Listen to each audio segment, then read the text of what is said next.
Olá, sejam todos bem-vindos ao nosso módulo de pré-natal dentro de materiais didáticos. Então eu vim trazer para vocês aqui os materiais didáticos que nós podemos utilizar para deixar as nossas palestras de pré-natal mais interessantes, mais lúdicas, de mais fácil compreensão mesmo para as mães, os pais e a rede de apoio. Basicamente, o mínimo que a gente precisa de ter é um bebê. Então eu tenho essa bonequinha aqui, mas existem também algumas bonecas que imitam o tamanho, o peso do bebê, que tem uma boca especial, com a língua própria para amamentação. Mas eu uso essa bonequinha aqui. Então, o básico para a gente ter é a boneca e as mamas. As primeiras mamas que eu mandei fazer foram essas aqui, ó, que são de feltro, mas tem mamas feitas também de amigurumi, de crochê. E eu tenho uma mama didática aqui que eu gosto muito, porque ela imita bastante a mama humana, mama materna, que é essa aqui, ó, que ela é de silicone. Essa mama aqui a gente consegue mostrar pega, a gente consegue mostrar como que faz massagem, mas existem também alguns modelos de mama que mostram a anatomia pro lado de dentro, que mostram os ductos lactíferos, bem didáticas mesmo. Então o principal que a gente precisa ter é um bebê e a mama, para mostrar pega, posição. E eu tenho aqui também essa boquinha, ó. Essa boquinha é para mostrar também a pega do bebê ao seio materno, como que o bebê tem que pegar. E essa, tá de ponta cabeça, essa minha boquinha aqui, ela ainda vem com o freio lingual alterado, ó. Ela vem com esse botãozinho aqui, a gente prega, e aí consegue mostrar para a família que quando, a linguinha tá presa, ó, quando o freio tá alterado, essa linguinha não se eleva.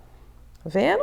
E a gente consegue mostrar isso para eles. E essa mama aqui é muito boa, ó. Tá vendo lá a linguinha despregada, ó? Ela sobe conforme movimenta a boca. E aquela que tá com a linguinha presa, tem o freio que é alterado, né? Ela não sobe, ó. Fica pregadinha lá.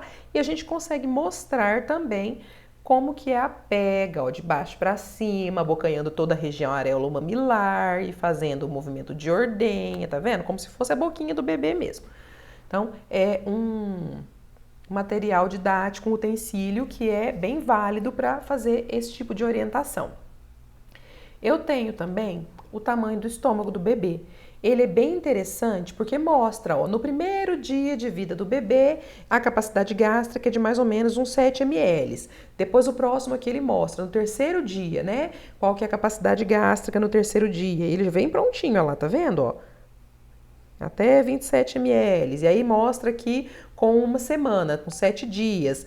Depois aqui com um mês. E aqui, por último, de 6 meses, né? Que é a capacidade gástrica maior. Então, para eles entenderem que o estômago do bebê é muito pequenininho no primeiro dia. O que que acontece? Às vezes, quando tá lá na maternidade e precisa de vir um complemento, o complemento vem no copinho só 5 ml, é um pouquinho aqui. E eles acham que é pouco.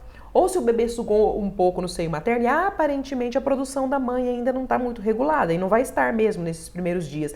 E eles acham, mas o bebê vai ficar com fome porque está mamando pouco. Não, o estômago dele é pequenininho. Então uma quantidade pequena de leite é suficiente para deixar o bebê satisfeito. Então nós temos esse outro utensílio aqui que serve para a gente poder estar mostrando para eles. Eu gosto de trazer também, eu mostrei já para vocês, vou mostrar novamente o copinho, para poder ensinar ou mostrar pelo menos como que é que se dá o leite para o bebê no copinho. Como que se posiciona o bebê, como que oferece o leite, explicar também que tem que ficar aqui em cima da gengivinha e não em cima da língua, que quando o bebê vai tomar esse leite no copinho, a língua tem que estar livre para fazer o movimento. A língua fica por cima, ó. Ela fica por cima ali, tá vendo? Para poder o bebê tá buscando esse leitinho. Eu trago também a colher de amamentação, porque ela também mostra uma outra alternativa de oferecer o leite para o bebê que não seja a mamadeira, quando ele não puder estar sugando o seio materno. Então tem o copinho, a colherzinha de amamentação e nós temos também o Mamatute. Esse daqui é o Mamatute, a marca, mas é a técnica da sonda peito. Ó, tá aqui a sondinha número 4, uretral, que é utilizada para fazer a relactação e a translactação, dependendo do tipo de leite que está sendo ofertado para o bebê. E aí nós mostramos também esse instrumento aqui, que é o coletor de leite. O coletor de leite, ele é importante para quando fica gotejando o leite numa mama por reflexo de ejeção, enquanto a mãe está amamentando na outra. E a gente mostra também como que coloca no peito e ele fica preso, ó. A gente mostra que o leite vai ficar gotejando aqui e que esse leite depois pode ser aproveitado e oferecido para o bebê.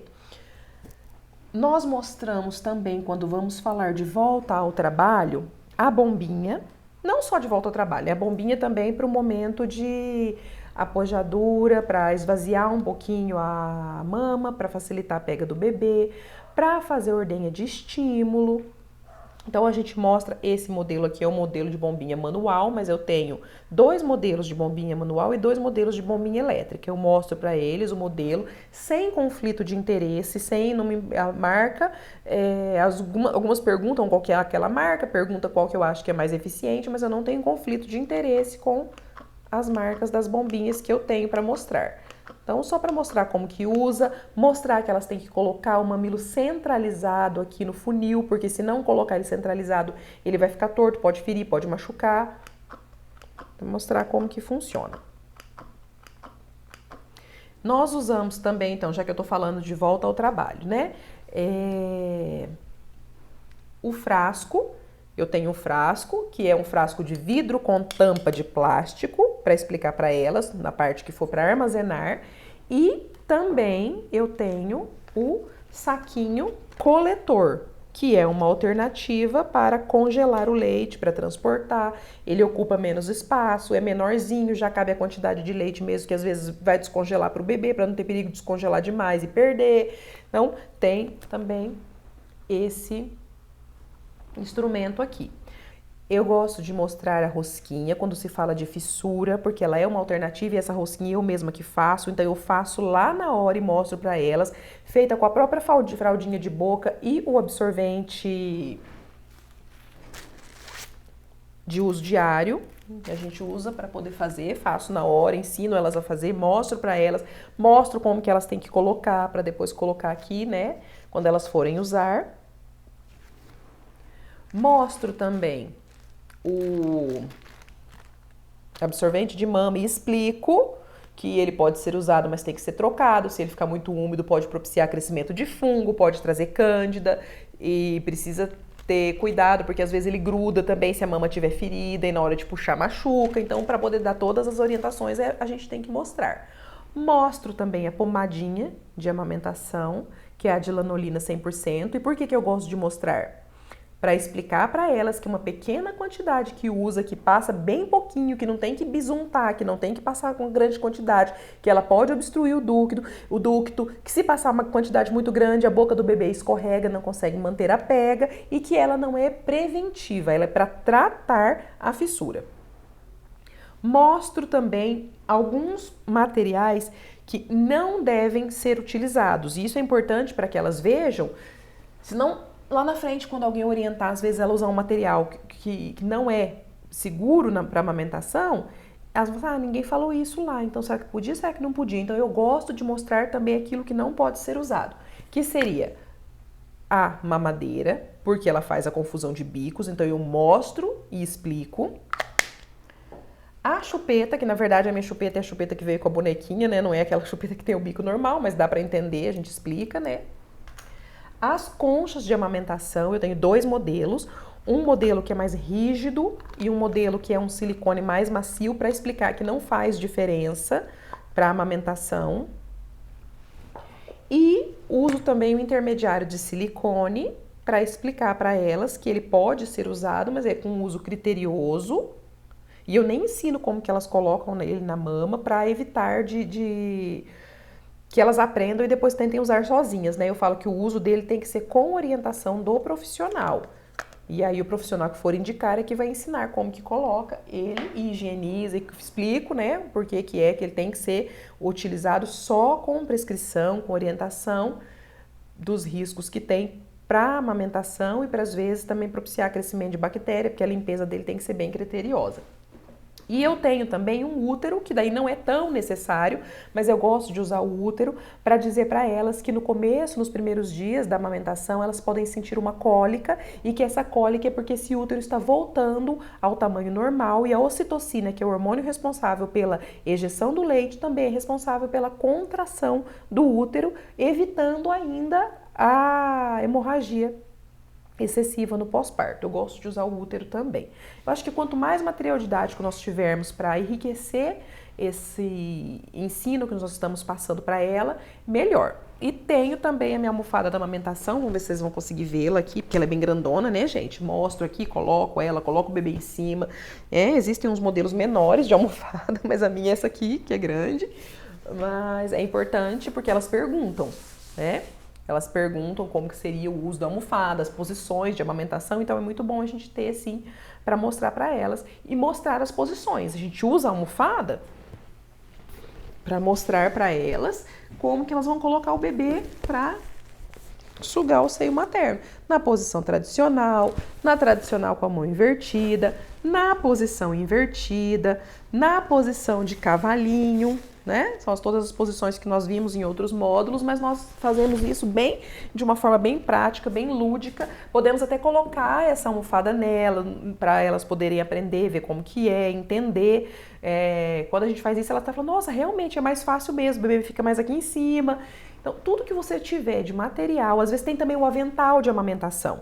Tem aquela mama que já vem grudadinha no avental e você usa ela. Eu não tenho essa mama em avental, eu tenho essas mamas que são soltas.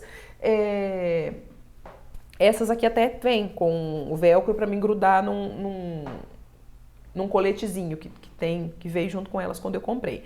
Mas eu prefiro lidar com elas assim mais soltas mesmo, eu acho mais fácil. Mas quando você vai colocar o avental nelas para colocar a almofada e mostrar a posição, também fica bem legal.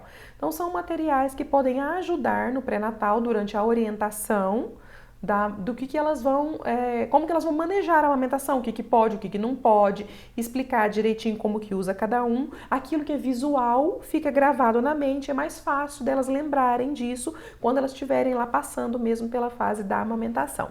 Se você tiver alguma dúvida, pode deixar aí no nosso fórum, no nosso chat do Moodle, pode enviar sua pergunta para o e-mail também do curso EAD AMA ou pelo WhatsApp.